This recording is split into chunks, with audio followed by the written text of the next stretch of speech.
नमस्कार, ये आकाशवाणी पटना है। अब आप खालिद रशीद से प्रादेशिक समाचार सुनिए। पहले मुख्य समाचार। केंद्रीय गृह मंत्री अमित शाह ने कहा, नरेंद्र मोदी सरकार भारतीय भूमि से हर घुसपैठिए को बाहर करने के लिए प्रतिबद्ध है। निर्वाचन आयोग ने बिहार समेत 10 राज्यों में होने वाले राज्यसभा चुनाव की अधिसूचना जारी की। महागठबंधन भी उतारेगा अपना उम्मीदवार। वित्त मंत्री विजेंद्र प्रसाद यादव ने आज नियंत्रक और महालेखा परीक्षक सीएजी की रिपोर्ट विधानमंडल में प्रस्तुत की। और आईसीसी T20 विश्व कप क्रिकेट में आज भारत और जिम्बाब्वे के बीच चेन्नई में खेला जा रहा है मुकाबला। अब समाचार विस्तार से। केंद्रीय गृह मंत्री अमित शाह ने कहा है कि नरेंद्र मोदी सरकार भारतीय भूमि से हर घुसपैठिए को बाहर करने के लिए प्रतिबद्ध है। श्री शाह ने अररिया में एक रैली को संबोधित करते हुए कहा कि घुसपैठियों से मुक्ति केवल मतदाता सूची से नाम हटाने तक सीमित नहीं होगी, बल्कि इसमें देश से अवैध घुसपैठ को समाप्त करने के लिए एक व्यापक अभियान शामिल होगा। हम बिहार को घुसपैठियों से मुक्त करेंगे। घुसपैठियों से मुक्ति से मतलब सिर्फ मतदाता सूची से नाम हटाना नहीं। हम कृतनिश्चयी है कि एक एक घुसपैठिए को भारत की भूमि से चुन चुन कर भारत के बाहर भेजने का कार्यक्रम करेंगे। और पूरे सीमांचल क्षेत्र में ये शुरुआत कुछ ही समय में होने जा रही है। घुसपैठिए सीट हमारे चुनाव को प्रभावित नहीं करते। गरीबों के राशन में भी वो हिस्सा ले जाते हैं। हमारी रोजगारी में भी हमारे युवाओं की सारी संभावनाओं को क्षीण करते हैं। और इसके साथ साथ राष्ट्र की सुरक्षा के लिए भी एक घुसपैठिए बहुत बड़ा चैलेंज है। केंद्रीय मंत्री ने कहा कि सीमांचल क्षेत्र में जल्द ही एक लक्षित पहल शुरू की जाएगी। और अब समय आ गया है कि समूचे देश ने हर स्तर पर काम कर घुसपैठियों से देश को मुक्त कराने का एक अभियान हाथ में लेना पड़ेगा। यह 3 दिन में भारत सरकार के संबंधित सारे मंत्रालय, बिहार सरकार के गृह मंत्रालय, district magistrate, district development officer, SP और कई सारे संगठनों की 3 दिन में डिटेल मीटिंग कर हम एक कार्य योजना बना रहे हैं। और सीमा से 10 किलोमीटर के अंदर जितने भी अवैध अतिक्रमण हैं, वो सारे के सारे अतिक्रमण सबसे पहले ये अभियान के अंदर दूर कर दिए जाएं। इस अवसर पर सशस्त्र सीमा बल एसएसबी से जुड़ी विभिन्न परियोजनाओं का लोकार्पण करते हुए केंद्रीय गृह मंत्री ने कहा कि भारत नेपाल सीमा सड़क योजना का काम जल्द पूरा किया जाएगा। इससे एसएसबी की निगरानी क्षमता कई गुना बढ़ जाएगी। मित्रों, आज यहाँ पर लगभग 175 करोड़ की लागत से एसएसबी से जुड़ी कई परियोजनाओं का लोकार्पण और भूमि पूजन हुआ है। भारत नेपाल सीमा सड़क योजना के तहत 554 किलोमीटर बॉर्डर रोड को भी स्वीकृत किया गया है और इसमें से 18 खंडों में से 14 खंडों पर कार्य पूरा हो चुका है और 4 खंडों पर कार्य पूर्ण करने की गति अति तेज है। हमारे अररिया संवाददाता ने बताया है कि केंद्रीय मंत्री श्री शाह ने सिकटी प्रखंड के भारत नेपाल सीमा के भारतीय क्षेत्र स्थित लेटी एसएसबी बीओपी में एसएसबी प्रशासनिक भवन का उद्घाटन किया। गृहमंत्री ने समाहरणालय के प्रमाण सभागार में एक उच्च स्तरीय बैठक की। बैठक में सभी 7 सीमावर्ती जिलों के वरीय अधिकारी शामिल हुए। श्री शाह आज पूर्णिया जाएंगे, जहां वे कई कार्यक्रमों में शामिल होंगे। बिहार के 5 समेत 10 राज्यों में राज्यसभा की 37 सीटों के चुनाव की अधिसूचना आज जारी कर दी गई। इसके साथ ही नामांकन की प्रक्रिया भी शुरू हो गई है। नामांकन की अंतिम तिथि 5 मार्च निर्धारित है। वहीं प्रत्याशी 9 मार्च तक अपना नाम वापस ले सकते हैं। 16 मार्च को मतदान कराया जाएगा। गौरतलब है कि 9 अप्रैल को राज्य के 5 सांसदों का कार्यकाल समाप्त हो रहा है। इनमें जदयू कोटे के सांसद और राज्यसभा के उपसभापति हरिवंश और केंद्रीय मंत्री रामनाथ ठाकुर, राजद के प्रेमचंद गुप्ता और अमरेंद्रधारी सिंह तथा राष्ट्रीय लोक मोर्चा अध्यक्ष उपेंद्र कुशवाहा शामिल हैं। महागठबंधन ने राज्यसभा चुनाव में प्रत्याशी उतारने का निर्णय किया है। राजद के कार्यकारी अध्यक्ष और विधानसभा में नेता प्रतिपक्ष तेजस्वी प्रसाद यादव ने कहा कि महागठबंधन पूरी शक्ति से चुनाव लड़ेगा। पटना में आकाशवाणी समाचार से बातचीत करते हुए श्री यादव ने महागठबंधन के प्रत्याशी की जीत का भरोसा भी जताया। हम लोग जो है महागठबंधन, हम लोग अपना प्रत्याशी उतारेंगे और हम लोग जीतेंगे। विश्वास है कि हम लोग जो है इस कार्य में सफल होंगे। बिहार विधानमंडल के बजट सत्र के 18वें दिन आज विधानसभा में प्रश्नोत्तर काल की कार्यवाही सुचारू रूप से चली। जदयू के मंजीत कुमार सिंह के एक सवाल के जवाब में उप मुख्यमंत्री विजय कुमार सिन्हा ने कहा कि राज्य में हरित आवरण बढ़ाने के लिए सरकार लगातार काम कर रही है। उन्होंने कहा कि राज्य में जापानी विधि से वनों का विकास तेजी से किया जा रहा है। भोजन अवकाश के बाद सदन ने बिहार राज्य मदरसा शिक्षा बोर्ड संशोधन विधेयक, बिहार अधिवक्ता कल्याण निधि संशोधन विधेयक और बिहार सूक्ष्म वित्त संस्था विधेयक समेत 6 प्रमुख विधेयक ध्वनिमत से पारित कर दिए।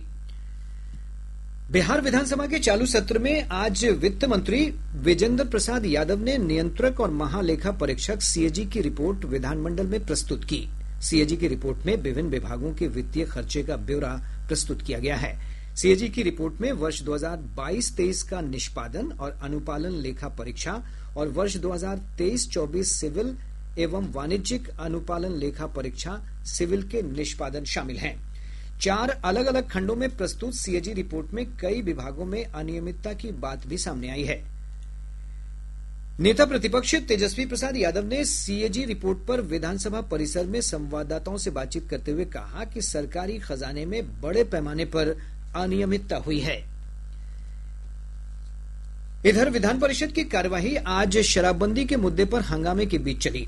जदयू के नीरज कुमार ने कहा कि राज्य में शराबबंदी सख्ती से लागू है। उन्होंने राजद के सुनील कुमार सिंह पर गलत बयानी का आरोप लगाते हुए कहा कि सदन में शराबबंदी की प्रतिज्ञा लेने के बाद शराब मंगाने जैसी बात कहना गंभीर मामला है। उन्होंने चुनौती दी कि वो शराब उपलब्ध होने का प्रमाण प्रस्तुत करें। हंगामे के बीच संसदीय कार्य मंत्री विजय कुमार चौधरी ने कहा कि केवल आरोप लगाने से समस्या का समाधान नहीं होगा। जहाँ तक महोदय शराब बंदी कानून की बात की, शराब बंदी कानून ये कोई संविधान या किसी चीज के विरुद्ध थोड़े है। हम लोगों ने राज्य के नीति निर्देशक तत्व में संविधान में स्वीकार किया है कि सरकार शराब को रोकने के लिए यथासंभव प्रयास करेगी। संसदीय कार्य मंत्री विजय कुमार चौधरी ने कहा है कि समाजवादी नेता राम मनोहर लोहिया को भारत रत्न दिए जाने की अनुशंसा राज्य सरकार 2019 से कई बार कर चुकी है। श्री चौधरी ने विधान परिषद में पार्षद रविन्द्र प्रसाद सिंह के प्रश्न के उत्तर में यह जानकारी दी। बिहार विधानसभा अध्यक्ष डॉक्टर प्रेम कुमार ने आज सहकारिता विभाग के अधिकारियों के साथ एक उच्च स्तरीय बैठक की। बैठक में विभाग के अधिकारियों ने बताया कि सरकार के 7 निश्चय 3 के तहत रैयाम और सकरी चीनी मिल का पुनर्निर्माण कार्य प्रगति पर है। वर्ष 2028 में इन दोनों चीनी मिलों को चालू कर दिया जाएगा। विभाग के अधिकारियों ने बताया कि पैक्सों और व्यापार मंडलों में गोदाम निर्माण का कार्य कराया जा चुका है। इससे अतिरिक्त भंडारण क्षमता का सृजन होगा। विधानसभा अध्यक्ष ने सब्जी फेडरेशन, मधुमक्खी पालन और बुनकर सहकारी समितियों को सक्रिय बनाने का सुझाव दिया है। बिहार विधानसभा की कार्यवाही देखने आज एसआर हाई स्कूल खगड़िया के छात्र विधानसभा पहुंचे। विधानसभा अध्यक्ष डॉक्टर प्रेम कुमार ने छात्रों के साथ ग्रुप फोटोग्राफी कराकर उनका मनोबल बढ़ाया। विधानसभा अध्यक्ष ने कहा कि ऐसी पहल से छात्रों में संसदीय परंपरा की बेहतर समझ विकसित होगी। प्रादेशिक समाचार आप आकाशवाणी पटना से सुन रहे हैं। ताजा समाचारों के लिए आप हमारे एक्स हैंडल AIR_News पटना पर जा सकते हैं। प्रधानमंत्री नरेंद्र मोदी ने इंस्टाग्राम पर 10 करोड़ फॉलोअर्स का ऐतिहासिक आंकड़ा पार कर लिया है। इसके साथ ही वे इस मंच पर यह उपलब्धि हासिल करने वाले पहले विश्व नेता और राजनेता बन गए हैं। प्रधानमंत्री मोदी 2014 में इंस्टाग्राम से जुड़े थे। इंस्टाग्राम पर उनके फॉलोअर्स की संख्या अमेरिकी राष्ट्रपति डोनाल्ड ट्रंप से 2 गुनी से भी अधिक है। अमेरिकी राष्ट्रपति ट्रंप 4 करोड़ 32 लाख फॉलोअर्स के साथ दूसरे स्थान पर हैं। पटना विश्वविद्यालय छात्रसंघ चुनाव के लिए प्रचार का शोर आज थम गया। प्रचार के अंतिम दिन सेंट्रल पैनल के उम्मीदवारों ने अलग अलग कॉलेजों में चुनाव प्रचार किए। इससे पहले पटना साइंस कॉलेज में अध्यक्षीय पैनल के प्रत्याशियों के बीच प्रेसिडेंशियल डिबेट हुई। 28 फरवरी को मतदान होगा और उसी दिन मतों की गिनती की जाएगी। राष्ट्रीय महिला आयोग की सदस्य ममता कुमारी ने आज बेगूसराय के समाहरणालय परिसर में आयोजित जन सुनवाई कार्यक्रम में महिलाओं की समस्याएं सुनी। उन्होंने आयोग आपके द्वार कार्यक्रम के तहत विभिन्न मामलों के त्वरित निष्पादन के निर्देश दिए हैं। श्रीमती ममता ने कहा कि महिलाओं के सशक्तिकरण के लिए उनकी शिक्षा पर सबसे अधिक जोर दिया जाना चाहिए।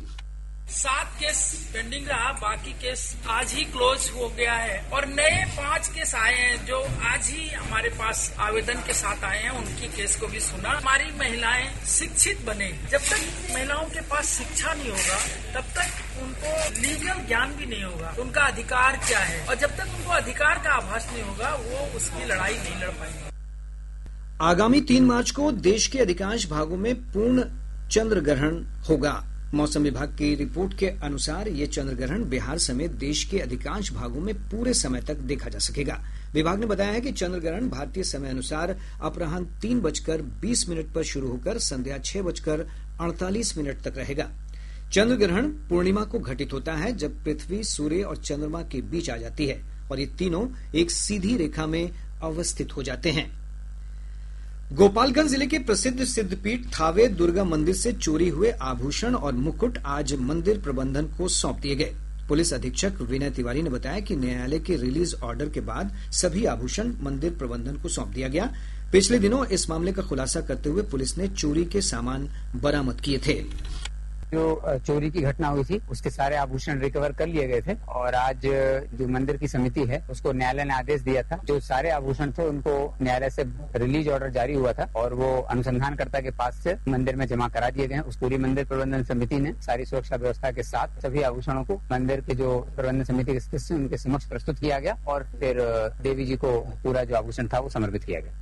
आईसीसी T20 क्रिकेट विश्व कप के सुपर 8 मुकाबले में आज भारत का सामना जिम्बाब्वे से हो रहा है। सेमीफाइनल में जगह बनाने के लिए भारत को यह मैच जीतना जरूरी है। जिम्बाब्वे ने टॉस जीतकर पहले गेंदबाजी करने का फैसला किया। ताजा जानकारी के अनुसार भारत ने 7.2 ओवर में 1 विकेट के नुकसान पर 86 रन बना लिए हैं। ईशान किशन इस समय खेल रहे हैं जबकि उनका बखूबी साथ निभा रहे हैं अभिषेक शर्मा। वहीं आज खेले गए एक अन्य मैच में दक्षिण अफ्रीका ने वेस्टइंडीज को 9 विकेट से हरा दिया। वेस्टइंडीज ने पहले बल्लेबाजी करते हुए निर्धारित 20 ओवर में 8 विकेट के नुकसान पर 176 रन बनाए। जवाब में दक्षिण अफ्रीका ने 16.1 ओवर में 1 विकेट के नुकसान पर लक्ष्य हासिल कर लिया। सीवान शहर में 7 चिन्हित स्थानों पर आज भूकंप आधारित एक मेगा मॉक ड्रिल का आयोजन किया गया। जिलाधिकारी विवेक रंजन मैत्री के नेतृत्व में आयोजित ड्रिल के दौरान आपदा प्रबंधन की तैयारियों को परखा गया। शेखपुरा जिले के सदर प्रखंड अंतर्गत हथियावा उच्च माध्यमिक विद्यालय में पुलिस सप्ताह के तहत पेंटिंग, रंगोली, वाद विवाद और कबड्डी प्रतियोगिता का आयोजन किया गया। और अब अंत में मुख्य समाचार एक बार फिर। केंद्रीय गृह मंत्री अमित शाह ने कहा, नरेंद्र मोदी सरकार भारतीय भूमि से हर घुसपैठिए को बाहर करने के लिए प्रतिबद्ध है। निर्वाचन आयोग ने बिहार समेत 10 राज्यों में होने वाले राज्यसभा चुनाव की अधिसूचना जारी की। महागठबंधन भी उतारेगा अपना उम्मीदवार। वित्त मंत्री विजेंद्र प्रसाद यादव ने आज नियंत्रक और महालेखा परीक्षक सीएजी की रिपोर्ट विधानमंडल में प्रस्तुत की। और आईसीसी T20 विश्व कप क्रिकेट में आज भारत और जिम्बाब्वे के बीच चेन्नई में खेला जा रहा है मुकाबला। इसके साथ ही आकाशवाणी पटना से प्रसारित प्रादेशिक समाचार का ये अंक समाप्त हुआ। आकाशवाणी पटना से अगला समाचार बुलेटिन प्रातः 8:48 से प्रसारित किया जाएगा। नमस्कार।